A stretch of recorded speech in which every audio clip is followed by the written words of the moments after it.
అందరికీ నమస్కారం. ఇవాళ మనతో పాటు ప్రముఖ సనాతన ధర్మ జ్యోతిష్య పండితులు, ప్రవచనకర్త, అలాగే వైష్ణవ పీఠం వ్యవస్థాపకులు, వేద పండితులు, బ్రహ్మశ్రీ వైష్ణవ్ బాలాజీ గారు మనతో ఉన్నారు. గురుగారితో మాట్లాడదాం. గురుగారు నమస్కారం. గురుగారు జై శ్రీమన్నారాయణ అండి. ఓం నమో నారాయణాయ నమః. గురుగారు, దశమహావిద్యల గురించి ఈ మధ్యన చాలా వింటూ ఉన్నాము. వామాచారం అంటున్నారు, కౌలాచారం అంటున్నారు. వేణుస్వామి లాంటి వాళ్ళు అయితే ఈ పూజలు చేపిస్తున్నారు. అక్కడ మందు బాటిల్స్ పెట్టి, మాంసాహారం పెట్టి ఇవన్నీ పూజలు చేస్తున్నారు. అసలు ఏంటి దశమహావిద్యలు, ఎందుకు చేస్తారు, ఎవరు చేయాలి, అసలు మీ మాటలో వివరించి. ఏమంటే దశమహా విద్యలు అనేది ఎంతో పవిత్రమైనటువంటి విద్యలు. ఇవేంటంటే జ్ఞానాన్ని, భగవంతుని యొక్క మనకి ఇచ్చినటువంటి నాడి వ్యవస్థ ఏవైతే ఉందో మూలాద్వారం నుంచి సహస్రాలతో ఈ బ్రహ్మనాడి తనంతక తానే ఓపెన్ అయ్యి జ్ఞానాన్ని చేసుకొని ఆ సాక్షాత్కరించుకొని ఆత్మతత్వాన్ని గ్రహించి భగవంతుని శక్తిని ఆహ్వింపజేసుకోవడం, అంటే భగవంతుని యొక్క ప్రీతిపాత్రని ఆహ్వించేసుకోవడం, భగవంతుని యొక్క మంత్ర సాధన, తంత్ర సాధన చేసుకోవడం, ఇవన్నీ నేర్చుకొని అమ్మవారి పూజలు చేసుకొని దశమహాలంటే తారా అమ్మవారు వస్తారు, కాళీ అమ్మవారు వస్తారు, మాతాంగి వస్తారు, కమలాత్మిక అమ్మవారు వస్తారు. ఇట్లా అమ్మవారు చాలా అక్కడ ఉన్నటువంటి 10 మంది అమ్మవార్లకి పూజ చేస్తారనమాట. ఎంతో పవిత్రమైనటువంటి పూజ అనమాట.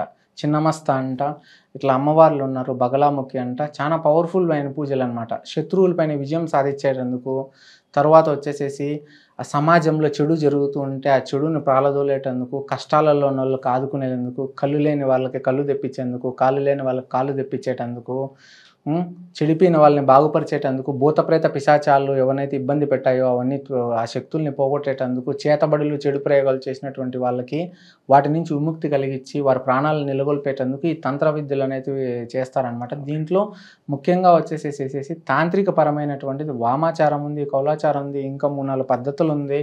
దీంట్లో కేవలం వామాచార పద్ధతి అంటే ఏంటంటే కనుక, వామాచారంలో మనకి పంచకారాలు ఉంటామన్నమాట. 5ను పెట్టి పూజ చేస్తారు. ఇవి ఏంటని చెప్తే కనుక మామూలుగా వచ్చేసేసి మందు, మద్యం, మత్స్యం, ముద్ర, మిథునం. ఇది ముందు నుంచి వస్తూ ఉన్నటువంటి పద్ధతి. ఎందుకంటే అమ్మవారు శక్తిపీఠం, అత్యంత పవిత్రమైనటువంటి శక్తిపీఠం. అక్కడంతా కూడా శక్తిని, ఒక కోరికను తీర్చడానికి, వారు ఒక శత్రువులపైన విజయం సాధించడానికి పూజ చేసినప్పుడు అక్కడ అంత పెద్ద పూజ అనేది దశమహావిద్యల్లో ఎంతో పవిత్రంగా చేసేటటువంటి పూజ. నియమనిష్టలు, భక్తి శ్రద్ధలతో జరిగేటటువంటి పూజ. అమ్మవారి అనుగ్రహం పొందాలంటే వారు బలి అడిగినప్పుడు ఇస్తారనమాట. దున్నపోతు కానీ, పావురాన్ని కానీ, పొటేల్ని కానీ, వీటిని ఇస్తారనమాట. అదే ముందు నుంచి వస్తున్న సాంప్రదాయం. ఇదేం కొత్తగా ఇప్పుడు చెప్పినటువంటిది కాకపోతే ఏంటంటే కేవలం వామాచార పద్ధతిలోనే పూజలు జరుగుతానేది అది అవాస్తవం. మందిరం గర్భగుడిలో పోయి ఎవరు మందుబాటలు పెట్టరు. అక్కడ కామాఖ్య అమ్మవారి దగ్గర ఎవరూ పెట్టరు. అది తప్పు. కొంతమంది మిగతా గుళ్ళ దగ్గర పెట్టి ప్రసాదంగా తీసుకునే వాళ్ళు ఉన్నారు.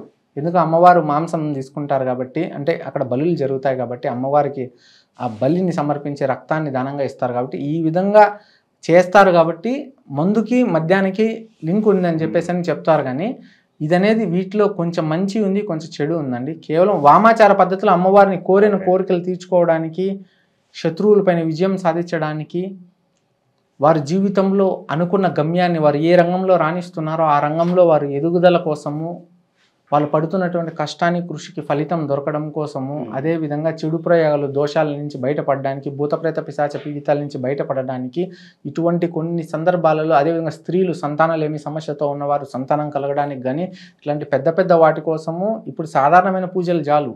వామాచార పద్ధతిలోనే చేయనవసరం లేదు. సమాజంలో వెజ్ తినే వాళ్ళు ఉన్నారు, నాన్ వెజ్ తినే వాళ్ళు ఉన్నారు, బ్రాహ్మణులు ఉన్నారు, మిగతా కులం వాళ్ళు ఉన్నారు. భగవంతుని అందరూ ఒకే విధంగా కొలవరు. మంచితో కొలిసే పూలు పెట్టి పూజ చేసేవాడు ఉంటాడు, అమ్మవారు కరుణిస్తారు. అదేవిధంగా మాంసంగా అమ్మవారికి బలి ఇచ్చి చేసేటటువంటి అటువంటివన్నీ కరిగిస్తారు. అది తాంత్రిక పరమైనటువంటి విద్యలకి నిలయం అనమాట ఆ మందిరం దగ్గర. ఎందుకంటే నీలాచల పర్వత శిఖరాన ఎంతో తత్వవేత్తలు, ఎంతో తాంత్రికులు, ఎంతో మాంత్రికులు, కంటికి కనపడినటువంటి వారు 1000 సంవత్సరాలు ఇప్పటికి కూడా గుహలలో ఉన్నారు. బ్రహ్మపుది నది తీరాన స్నానం ఆచరించి ఇప్పుడు కూడా గుహల లోపల కంటికి కూడా కనిపించరు. ఒక మనిషిని సైతం పావురం చేసేస్తారు. అంత శక్తి ఉన్నటువంటి వ్యక్తులు ఉన్నారు. అన్ని విద్యలు కలిస్తే దశమహావిద్యల్ని మించినటువంటి విద్యలు ఏవీ లేవు. ఇప్పుడు ఉన్నటువంటి సెలబ్రిటీస్ కూడా చాలామంది ఇక్కడి నుంచి వెళ్ళి అక్కడక్కడ పూజలు చేసుకుంటారు. సాధారణమైన వ్యక్తుల నుంచి జీవితంలో విజయం రావాలంటే చేయించుకుంటారు. కానీ అందరూ ఇదే విధంగా చేయించుకోరు. కేవలం వామాచార పద్ధతే కాదు, మిగతా పద్ధతుల్లో కూడా అమ్మవారిని సాత్వికంగా కొలుచుకోవచ్చు. అమ్మవారి మంత్రోపదేశ దీక్షలు ఉన్నాయి, చాలామందికి తెలియదు. అంటే కేవలం ఒక కోణంలోనే అమ్మవారిని చూపెడుతున్నారు, కానీ మిగతా కోణంలో కూడా ఉంది. ఈ విధంగా చూపెట్టడం వల్ల భయభ్రాంతులకు గురవుతున్నారు. దూరాభారము తర్వాత వచ్చేసేసి ఈ విధంగానే ఉంటుందా అని చెప్తే, అమ్మవారు అత్యంత ప్రీతిపాత్రమైనటువంటి వారు. వారి హృదయం అనేది అత్యంత జాలి కలిగినది. అమ్మవారు కరుణిచ్చి కటాక్షిచ్చారంటే వారు ఎక్కడికో వెళ్ళిపోతారు. అంత కరుణామయరాలు, అంత పవిత్రురాలు, అంత పతివ్రతమైనటువంటి స్త్రీ అమ్మవారు. అమ్మవారు సాక్షాత్తు వచ్చేసేసి ఆ అమ్మవారు పార్వతీమాత స్వరూపం సతీదేవి. అంత పవిత్రమైనటువంటి పుణ్యక్షేత్రం. ఇక్కడ దశమహావిద్యలలో ఎవరైతే బ్రహ్మ జ్ఞానాన్ని పొంది ఉంటారో, ఆ యొక్క తత్వాన్ని సాధనను అలవరుచుకొని సాక్షాత్తు దేవుని ఆశీర్వాదం తీసుకొని ఉంటారో, అంత బలం శక్తి ఉంటుంది వారికి. వాళ్ళకి తంత్ర సాధన పైన పట్టు ఉంటుంది, మంత్ర సాధన పైన పట్టు ఉంటుంది, యంత్ర సాధన పైన పట్టు ఉంటుంది. శత్రువులపైన జయం సాధించేందుకు పూర్వకాలం ఇవన్నీ మంచి కార్యాలకు ఉపయోగించేటటువంటి వారు. ఒక గ్రామానికి ఒక ఏదైనా పీడితం వచ్చింది, ఒక పిశాచో రాక్షసు వచ్చింది, కట్టేసేదానికి, రక్షణ కవచం వేసేదానికి ఉపయోగించేవారు. ఇట్లాంటివి తాంత్రికపరమైనటువంటి పూజలు చేసేదంటే వారికి. చిన్న చిన్న వాటికి తాంత్రికపరమైనటువంటి పూజలు చేయరు, చిన్న చిన్న వాటికి చేయరు. ఎంతో పెద్దది ఉంటేనే చేస్తారు. సక్సెస్ కావాలని కొంతమంది చేపించుకుంటున్నారు. అది చెడు పద్ధతి కాదు. కాకపోతే భయభ్రాంతులు గురి చేసుకోవడము, ఒకరినొకరు దూషించుకోవడము, లేనిపోనివి కల్పింపజేసుకోవడము, అమ్మవారిని ఇలాగే పూజించుకోవాలనుకునేటటువంటి ఈ విధంగా కొన్ని తప్పుదోవలు పడుతున్నాయి. అమ్మవారిని ప్రతి ఒక్కరూ పూజించవచ్చు, చిన్నవారి నుంచి పెద్దవారి వరకు. మన ఇంట్లో సాత్వికంగా కూడా పూజించవచ్చు. సమాజంలో కేవలం ఇలాగే చేయాలని లేదండి. రజోగుణంతోనూ చూడొచ్చు, తమో గుణంతోనూ చూడొచ్చు, సాత్వికంగానూ చూడొచ్చు. మనం తాగే పాలల్లోనే 3 రకాలు ఉన్నాయి, అర్థమైందా? ఆవు పాలలో సాత్వికం ఉన్నాయి, మిగతా వాటిల్లో ఇంకో విధంగా ఉంది. ఈ విధంగా అమ్మవారిని కూడా మనం చూసే చూపులో ఉంది. ఇప్పుడు సాధారణంగా మనం అమ్మవార్ల మందిరాలు ఇక్కడ చూస్తూ ఉంటాం. కొంతమందికి బలులు ఇచ్చి పూజించే అమ్మవార్లు ఉన్నారు, కొంతమంది సాధారణంగా పూజించే అమ్మవార్లు ఉన్నారు. అందరూ మందిరం వెళ్తామా లేమా? అదేవిధంగా కామాఖ్య మందిరం కూడా ఎంతో పవిత్రమైనది. కేవలం అమ్మవారు బలిస్తేనే కోరికలు తీరుస్తారనే మాట అవాస్తవం. అమ్మవారి స్పర్శ తగిలితేనే వాళ్ళ జీవితకాలం ఆయుర్దాయం మారిపోతుంది. కష్టంలో ఉన్నవాడు సుఖంలోకి వస్తాడు. అంత పవిత్రమైనటువంటి స్థానబలం అనమాట. వామాచార పద్ధతితో పాటు ఇంకా కొన్ని ఆచారాలు ఉన్నాయి. వాటిలో సాత్వికంగా కూడా పూజ చేసుకోవచ్చు. అందరికీ జగమేలు తల్లి, మనందరికీ అమ్మవారు. కేవలం ఈ పద్ధతుల్లోనే చేస్తేనే మన కోరికలు నెరవేరుస్తారని లేదు. శత్రువులపైన ఈ విధంగా చేస్తేనే విజయం వస్తుందని కాదు. పూర్వం నుంచి ఆచారం వస్తుంది కాబట్టి ఈ ఆచారంలో అప్పుడు ధార్మికంగా చేసేవాళ్ళు. ఇప్పుడు ఏంటంటే ఇప్పుడు మొత్తం కమర్షియల్ అయిపోయింది. ఒక పని చేయాలంటే కష్టపడాలంటే వాళ్ళు బ్రతుక్కోవాలి, వాళ్ళు జీవనోపాధం చేయాలి కాబట్టి వాళ్ళు 10 రూపాయలు ఆశించి చేస్తూ ఉన్నారు. ఎవరైతే ధర్మానికి కట్టుబడి, దైవానికి కట్టుబడి, కోరికలు లేకుండా భగవంతుని ఉపాసన చేసి దశమహావిద్యలని, ఆ బ్రహ్మ జ్ఞానాన్ని ఎవరైతే పొంది ఉంటారో, ఆ భగవంతుడి యొక్క శక్తిని మొత్తం ఆవహించి తాంత్రిక మాంత్రిక పూజలు చేసి సమాజం కోసం, దేశం కోసము ఎవరైతే పాల్పడి ఉన్నారో వారు ఇప్పుడు లేరు. ఇప్పుడున్న వాళ్ళందరూ కూడా వచ్చేసేసి డబ్బు కోసం చేసేటటువంటి వాళ్ళు ఉన్నారు. ఎక్కడో ఒక్కరో ఇద్దరు ఉన్నారు పుణ్యాత్ములు, నిజంగా విద్య తెలిసిన వాళ్ళు. ఇప్పుడు తాంత్రిక పరమైన సాధన అందరూ చేస్తారు, వాళ్ళు చేసేది కూడా ఫలిస్తాయి, కానీ మంచికి ఉపయోగించడం లేదు, చెడుకు ఉపయోగిస్తా ఉన్నారు. ఈ తాంత్రిక పూజలు చేసే వాళ్ళు నగ్నంగా పూజలు చేస్తూ ఉంటారు. మరి నగ్నంగా పూజలు చేయడానికి నగ్నంగా ప్రతి ఒక్కరు పూజలు చేయరండి. నగ్నంగా ప్రతి ఒక్కరు పూజలు చేయరు. అది అతి ఘోరాతమైనటువంటివి అనమాట. నగ్నంగా చేసేటటువంటి పూజలు వేరుగా ఉంటాయి, కానీ ఇవి అందరూ చేసేటటువంటి ఫలితాలు. నగ్నంగా చేసేదంటే ఇప్పుడున్న వాళ్ళు చేయరానివి చేస్తే చెడిపోతారండి. ఎందుకంటే శక్తి, అమ్మవారు మహాశక్తి వారు. ఇప్పుడు చూపించుకోవడానికి, వారిని వారు పెద్దగా చూపించుకోవడానికి ఇట్లా ఏదైనా చెప్తూ ఉండొచ్చు, కానీ ఖచ్చితంగా నగ్నంగానే పూజలు చేసి, నగ్నంగానే అక్కడ కూర్చోబెట్టి, నగ్నంగానే వాళ్ళు చేయాలనేది లేదు. వాళ్ళు చేసేవాళ్ళు ఇప్పుడు లేదు. అట్లా చేసేవాళ్ళు ఎవరో 100లో ఒక్కరు ఉంటారు తప్పిస్తే 99 మంది అట్లా చేసేవాళ్ళు. అమ్మవారిని సాధారణంగా కొలవచ్చండి. ఆ విధంగా చేసేటటువంటి వాళ్ళు ఎంతో పెద్ద తాంత్రికమైనటువంటి పూజ అది. ప్రాణాలు కూడా లేసిపోతాయి అట్లాంటి వాటితో. చేసిన వారికి ప్రమాదమే, చేయించిన వాడికి ప్రమాదమే, చేయించుకున్న వాడికి కూడా ప్రమాదమే. నగ్న పూజలు అది విధంగా ఏం లేదండి. అది అసత్య ప్రచారాలు. చేసే వాళ్ళు ఎక్కడో ఒకరో ఇద్దరు ఉన్నారు, కానీ అది మంచికి కాదు, చెడుకి. అది వాళ్ళపైన వాళ్ళు బాగుపడాలి, వాళ్ళు గొప్ప స్థాయికి ఎదగాలి, అందరిపైన వాళ్ళు పెద్ద స్థాయిలో ఉండాలి. అట్లా చేయించుకుంటే అది ప్రమాదకరం అయిపోతుందండి. అమ్మవారిని ప్రతి ఒక్కరూ పూజించవచ్చు అండి, ప్రతి ఒక్కరూ ఆరాధించవచ్చు. మన ఇంట్లో అందరి దేవుల్ని ఏ విధంగా పూజిస్తామో సాత్వికంగా అమ్మవారిని కూడా అదే విధంగా పూజించవచ్చు. ప్రతి ఒక్కరు కూడా అమ్మవారిని పూజించాలి. అమ్మవారి యొక్క విశిష్టతలు, మహిమలు, అమ్మవారి యొక్క దయా కరుణ అనేది వెలకట్టలేనటువంటి వారిది. అమ్మవారికి ప్రతి ఒక్కరు ప్రీతిపాత్రులు కావాలి. అందరికీ డబ్బు పెట్టి పూజలు చేయించుకోలేని వాళ్ళు కూడా అక్కడ వెళ్ళి అమ్మవారి స్పర్శ తాకితేనే చాలు. మందిరంలో అక్కడ అడుగు పెట్టి అమ్మవారిని చేతితో తాకించినప్పుడు ఆ యోని ద్వారా వచ్చేటువంటి నీరు ఏదైతే ఉందో ఆ జలాన్ని తలను నీరు కొట్టుకొని ప్రసాదంగా స్వీకరించినా వారి జీవితం మారిపోతుంది. అక్కడికి వెళ్ళేటటువంటి వాళ్ళు ఈ తంత్ర సాధన తాంత్రిక పరమైనటువంటి విద్యలు ఏంటంటే అవి శత్రువులపైన జయానికి పూర్వం రాక్షసులు కానీ ఇట్లా కొన్ని పీడితాలు భూతప్రేత పిశాచాలు కానీ ఇటువంటి వారిపైన ఉపయోగించేటటువంటి వారు. కానీ ఇప్పుడు ఇవి చెడుకు ఉపయోగిస్తూ ఉన్నారు. అది చెడు కంటే ప్రతి ఒక్కరూ ఉపయోగించడం లేదు, ఎవరు 100లో 60% ఉపయోగిస్తూ ఉన్నారు. అవి రిజల్ట్స్ వస్తున్నాయా? రిజల్ట్స్ వస్తాయండి, చెడు కూడా వస్తాయి, ఎందుకు రావు? ఏదైనా విద్యే. కాకపోతే పూర్తి పరిపూర్ణమైనటువంటి దశమహావిద్యలు తెలిసినటువంటి వాళ్ళు 10 మంది కూడా లేరు భూమి పైన. అంటే పూర్తిగా అది ఎందుకు ధర్మానికి కట్టుబడి ఉండాలి, డబ్బు కోసం వాళ్ళు చేయరు.